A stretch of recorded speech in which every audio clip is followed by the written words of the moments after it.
بێگومان وەک بینیتان لە شاشەی کوردستان 24ەوە لەگەڵ گەیشتنی سەرۆکوەزیران مەسرور بارزانی بە تێدەکس نیشتیمانی ئەم ساڵ قسەی بۆ کوردستان 24 کردووە پاڵپشتی خۆی بۆ گەنجانی هەرێمی کوردستان دووپات کردەوە هاتنی بۆ ئێرە بۆ تێدەکس نیشتیمان هەرخۆی لە خۆیدا پاڵپشتیکردنی ئەو گەنجە داهێنەر و بەهرەمەندانەیە کە لێرە بەهرەکانی خۆیان بیرۆکە و ئایدیاکانی خۆیان نمایش دەکەن. ئێمە لێرەین گفتوگۆی زیاتر دەکەین بەڕێز ئانۆ جەوهەر وەزیری گواستنەوە و گەیاندنی هەرێمی کوردستان لە ستۆدیۆی کراوەی کوردستان 24 لەگەڵ من ئامادەیە. کاگانۆ زۆر بەخێربێی. ئەم ساڵ تێدەکس نیشتیمان چۆن بوو؟ تێدەکس نیشتیمان ئەم ساڵ دەگمەنە حەدەثێکی ئیڤێنتێکی دەگمەنە بەڕاستی ئەوەی دەبینین زیاتر لە 1500 گەنج لێرەنە لە سەرتاسەری کوردستان و عێراقدا لە گشت پێکهاتەکان و هەروەها 100 گەنجی کوردستانی لە سەرتاسەری جیهان لە ئەوڕۆپا هاتینەوە لە وڵاتانی ئەوڕۆپا ئەمڕۆ هاتینەوە ئێرە هەروەها لەگەڵ گەنجانی نیشتیمان لە تێدەکس نیشتیمان پێکەوە بەشداریان کرد و هەروەها ئەوەی کە دەگمەن بوو ئەم جارە ئەنوڤیشن سنتەریان دانابوو بۆ ئەو گەنجانە ئەوانەی کە لە نێوان تەمەنی منداڵی و گەنجینە 12 ساڵی 13 ساڵی 16 ساڵی دەبینی کە ئەنوڤیشنی خۆیان بەرجەستەیان کردیە وهروەها دیداری ڕێزدار جەنابی سەرۆکی ئەنجومەنی وەزیران کاک مەسرور بارزانی لەگەڵ گەنجەکان و وتارەکەی بە شێوەیە کە ئەویش سەرۆکوەزیرانێکی گەنجە بە ڕوحێکی گەنجانە وتارێکی دەتوانم برێم مێژووی ئەمڕۆ پێشکەشی کرد لەوە حزوری ئەم گەنجە خۆشەویستانە ئەمڕۆ لە هەولێری پایتەخت. باشە ئێوە زیاتر ئاشنایەتیتان لەگەڵ بواری تەکنەلۆژیا و ژیری دەستکردەیە بە پێوەی کە وەزیری گواستنەوە گەیاندنیشن کارەکانی ئەو گەنجانەتان ئەمڕۆ بینی پێتان چۆن بوو؟ دەتوانم بڵێم زۆر گەشت بینین کە دەبینین گەنجی 12 ساڵ 13 ساڵ ئەنجا کوڕ و کچ کار دەکەن بیرۆکەکانیان بەرجەستە دەکەن وەکو پرۆژەی بچووک بە پێکەوە تێکەڵکردنی نەزەریات وەکو تیۆری لەگەڵ بەرجەستەکردن لەگەڵ AI لەگەڵ Artificial Intelligence لەگەڵ زیرەکی دەستکرد من زۆر گەشت بینم کەوا گەنجەکانمان لەگەڵ گەنجی جیهاندا لە پێشەوەن و لەگەڵ وڵاتی پێشکەوتوو گەنجی مەدەتوانن برێم گەنجی کوردستان دەتوانن ببنە بەشێک لەم بزوتنەوەیە کە ئێستا لە دنیادا هەیە بەرەو تێکەڵکردنی زیرەکی مرۆڤ لەگەڵ زیرەکی دەستکرد بۆ بەرجەستەکردنی پرۆژەکانی ئێستا و بۆ دواڕۆژ. چی ئەمڕۆ سەرنجی تۆی ڕاکێشا لێرە؟ چی سەرنجی تۆی ڕاکێشا لێرە ئەمڕۆ؟ سەرنجی من ئەوە بوو کە تەماشا دەکەم گەنجەکانی ئێمە زۆر وەکو ڕێزدار جەنابی سەرۆکوەزیران دوو نەسیحەت فەرمووی بۆ گەنجەکان کە ڕێگایان لێگرت ئەم دوو گەنجە جوانە گوتی کە وڵاتی خۆتان خۆش بووێ ئەمڕۆ لێرە دەبینم ئەو گەنجانە هەموو عاشقی کوردستانن وڵاتی خۆیان خۆش بێ دوو باوەڕتان بەخۆ هەبی بۆ بەڕاستی ئەم گەنجانەی لێران ئەمڕۆ لێرن ئەم کارانە جوانان دەکەن لەبەرەوە باوەڕیان بەخۆ هەبی بەڕاستی ئەمڕۆ نەسیحەتەکانی جەنابی سەرۆکی ئەنجومەنی وەزیران کاک مەسرور بارزانی وەکو گەنجێک جەنابیشیان خەریتەی تاریخەیەکە نەخشە ڕێگایەکە بۆ گەنجەکانی کوردستان تاکو بەرەو پێشەوە بچن و ئەمڕۆ کە ئەمڕۆ دیتمان کە جەنابیان باسی کارەکانی کابینەی نۆیەمی کرد ئەم کابینەیە کە توانی تەجروبەی حکومڕانی لە کوردستان بباتە لوتکەوە و کە میراتگری 8 کابینە پێشەخۆیتیە هەروەها دەبینین کە لە کابینەی نۆیەم ئێمە کارەبای 24 ساعەتی ئەمڕۆ لە کوردستانمان هەیە بە پێی پرۆژەی ڕۆناکی هەروەها پرۆژەی گەورەی ئاوی هەولێر کە ئەمە خەونێک بوو بۆ خەڵکی هەولێر کە کێشەوی ئاو چارەسەر بکرێت کە بۆ چەند زیاتر لە 50 ساڵ 6 ساڵ ئەم کێشەیە لە هەولێرێ هەبوو بەڵام ئەمڕۆ ئەم کێشەیە چارەسەر کرا و خەریکە چارەسەر دەکرێت لە ئاکرێ و لە بەشەکانی دیکەی کوردستان بابەتی ڕێگەوبانی هەولێر وەکو ڕێگەوبانەکانی وڵاتەکانی پێشکەوتووە 100 120 150 و ئەوەی کە نەک تەنها ڕێگەوبان بەڵکو سیستمی کامیرای پوینت بۆ پوینت بۆ ئەوەی تاکو بتوانین هاوڵاتیانی خۆمان بپارێزین و هەروەها ئەگەر هەروەها باسی سیستمی بانکی بکەین ئەمڕۆ زیاتر لە 9 ملیۆن کەس بەشدارن لە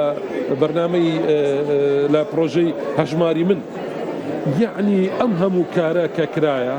طبعا ما قرباسي سكتري خومان بكين انترنت امرو انترنت لباشا كان دي كي عراق لنا وشاركان فايبر اوبتيك يعني نيو تو نبوا فايبر اوبتيكي كردستان امرو جيشتيتا جندس نوريا كان لكابيني نويم انترنت في كردستان لكابيني نويم نرخكي صدا بيست هرزان تربوا 16 سرعتەکەی خێرایەکەی زیاتر بووە ئەمە کارانەکە زۆر کراوە دەتوانین برێن کە جەنابیان گوتی شانازیتان پێ دەکەم کاک مەسرور باو گەنجانە شانازیتان پێ دەکەم ئێمەش پێی دەڵێن زۆر شانازی پێ دەکەین زۆر هاوکارتان بوو کاک مەسرور بەڵێ بەخوای دەتوانم برێم ئەگەر کاک مەسرور نەبا لە پشتی یەک بە یەک ئێمەی وەزیر و هەروەها خزمەتکارەکان کە ئێمە خزمەت دەکەین لە کەرتی گشتی گەرجەنابیان لە پشتی ئێمە نەبا پشتگیری ئەمەی نەکرد کەس هیچ شتێک لەو پرۆژانە بەردەستە نەدەبێت. باشە ئێستا هەرێمی کوردستان لە ڕووی بەکارهێنانی ژیری دەستکرد بە ئەلکترۆنیکردنی سیستم لە نێو دام و دەستگا حکومیەکان لە چه ئاستێکە کاگانۆ؟ ئێمە دەتوانم برێم لە ئەگەر نازانم ئێمە ناوی خۆمان بەراورد بکەین لە بەشەکانی دیکەی عێراق لەبەرەوە بەراوردکردن نییە بۆ نابێ خۆتان بەراوردکەن بەراوردکردن نییە لەبەرەوە کوردستان بە چەندین قۆناغ لە پێشەوەدایە و لەگەڵ بڕینی بودجە لەگەڵ ئەو هەموو ڕێنماییە کە دەردەچی لە بەغداوە بەرامبەر بە کوردستان کە زۆر جار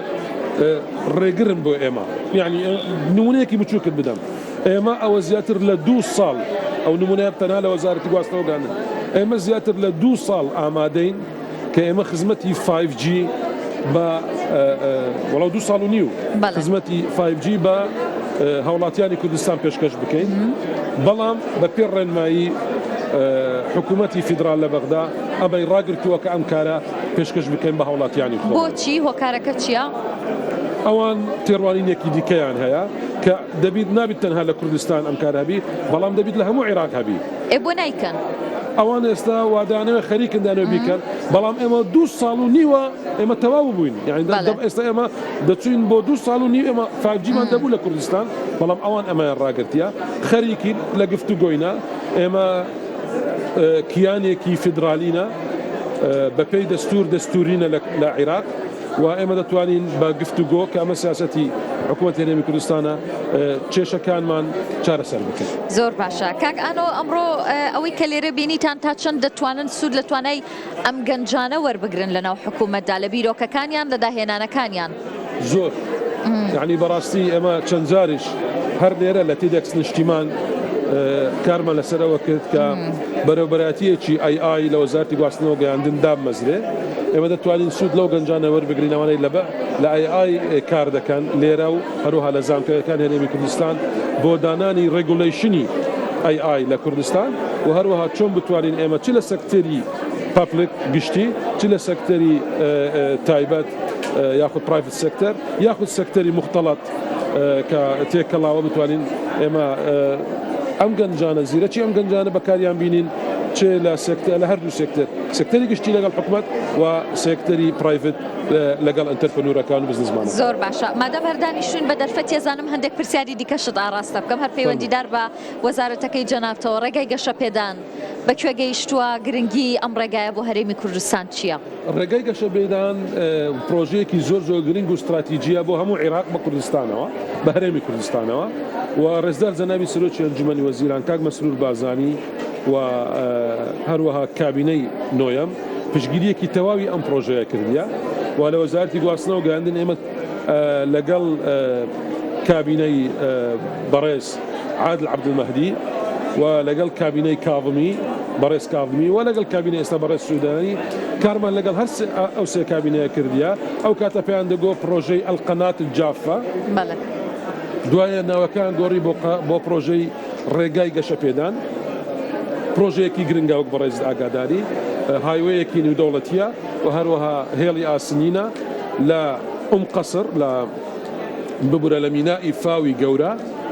لە بەسڕەوە تاکو دەگاتە کوردستان و دواتر دەگاتە وڵاتی تورکیا لە دوای وڵاتی تورکیا بۆ ئەوڕۆپا. ئێمە لە کوردستان لەگەڵ ئەم بەڕێزانە چەندین جار گفتوگۆمان کردیە، ئەوان بیرۆکەیان هەیە کە ئەم هێڵە نەیەتەوە سنووری هەرێمی کوردستان ئللا بۆ چەند کیلۆمەترێک. ئێمە ئەوە پێچەوانەی سیاسەتی حکوومەتی هەرێمی کوردستانە کە ئێمە ئالترانەتیڤێک بەدیلێکمان پێشکەش کرد بە بەڕێزان لە بەغدا لە حکوومەتی فیدرال کە کورتترە بە 32 کیلۆمەتر. یعنی ڕۆژانە ئەم قیتارانە کە ئیش دەکەن 32 کیلۆمەتر هەر جارێک کەمتر دەڕۆن کە ئەمە لە بۆ تێچوو زۆر کەمترە، لە بۆ بابەتی ئەوەی کە زووتر بگەن کەمترە. یعنی لە هەموو بوارێکەوە ئێمە پێشکەشکردنی ئەم دیراسەتە بە حکوومەتی بەغدا دەبا لە ڕووی میهەنیەوە قبول بکرابایە، بەڵام دیارە لەبەر هەندێک بابەتی سیاسی، لەبەر هەندێک مەرامی کە مەرامێکە لە سوودی عێراقیەکان و کوردستانەکاندانیا ئەم کارە ڕاگیراوە و ئێمە کۆڵ نادەین و لە یەک دنکە مافی کوردستانیان ئێمە کۆمپڕۆمایزی لەسەر ناکەین و قبول ناکەین کە مافی کوردستانیان لە هەر پرۆژەیەکی نیشتیمانی کەم بکرێتەوە. بۆیە ئێمە خەریکی گفتوگۆین و جارێکی دیکەش گوتیمە و هەر دەڵێمەوە بەبێ کوردستان ڕێگای گەشە پێدان نییە. دروست ناکرێت بەبێەوەی کە بە کوردستان ناتێپەڕێ. باشە کاگانەوە بابەتی پرۆژەی خێزان کە پرۆژەیەکی پاکێجی خێزان کە لە بواری ئینتەرنێتایە، ئەم پرۆژەیە بەکوێ گەیشتووە؟ پاکێجی خێزانی ئەم پرۆژەیە ئەو بۆ چەندین ساڵە لە کابینەی نوێیەم بەپێ ڕاستپاردەکان و ڕێنمایەکانی ڕێزدار جەنابی سەرۆکی حکوومەت ئێمە وەکو وەزارەتی گواستنەوە گاندن و هەموو وزارەتەکانی دیکە کار دەکەین لەسەر پارێزگاری و ئەوەی کە ئێمە بتوانین ئەم دابنەرێتیە جوانە، ئەم عادات و تەقالیدە بەرزە، ئەم ئەخلاقە بەرزەی کە لە باب و باپیرانەوە بۆ ئێمە مایتەوە لە کوردستان، ئێمە ئەو پێکەوە ژیانە جوانە هەموو بیپارێزین و بۆ نەوەکانی دادێ هەروەها بە باشترین